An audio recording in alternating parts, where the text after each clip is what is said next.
displays today. I gotta first ask you, what in the world is going on over here? This is a representation of the DNA, the codes, the genetic code for everything that happens inside of our bodies. This was the focus of the studies that the astronauts did, that Scott Kelly did on his one-year mission for the twin study, comparing his DNA and the changes that occurred in spaceflight with those of his brother Mark, who stayed on the ground.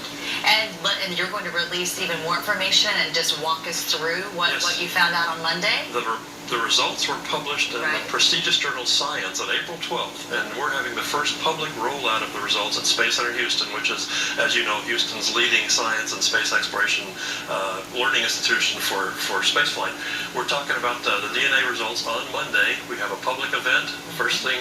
so you're invited, everybody at home. Just got to buy that ticket to get into it. That's right. And then you'll enjoy. 11 o'clock on Monday is a public event. We're doing a press event first thing in the morning, and we're going to have exhibits that illustrate some of the experiments and some of the measurements throughout the day. Give us an example of that, because I see you brought in something else. Well, this is not an experiment that the astronauts actually did, but it represents a risk-taking experiment. So there were measurements that were done in terms of cognition that try to gauge how much risk-taking somebody would want to take and whether that changed in flight. So what is going on with this? And this is a model of the fluid shifting that occurs in the human body with a result of muscle pumping that shifts the fluid either against gravity or against weightlessness, and people have a chance to play with all of these things and learn firsthand about space exploration at Space Center Houston on Monday. It's such a great thing for children too. They're out of school now. They get to learn even more fun things about science and our bodies, which is great.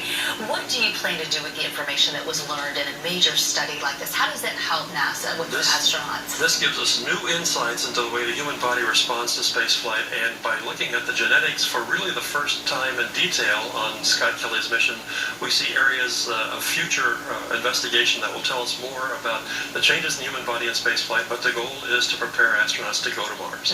Oh, I love the thought of that, isn't it? We'll be talking about that soon, I hope. Very exciting, yes. All right. Well, thank you for coming in today. Thank you so much. What time? This is the public event's at 11 o'clock on Monday at Space Center Houston. All right. That's a place to be. Great. All right. Great to see you. John Charles Canasta.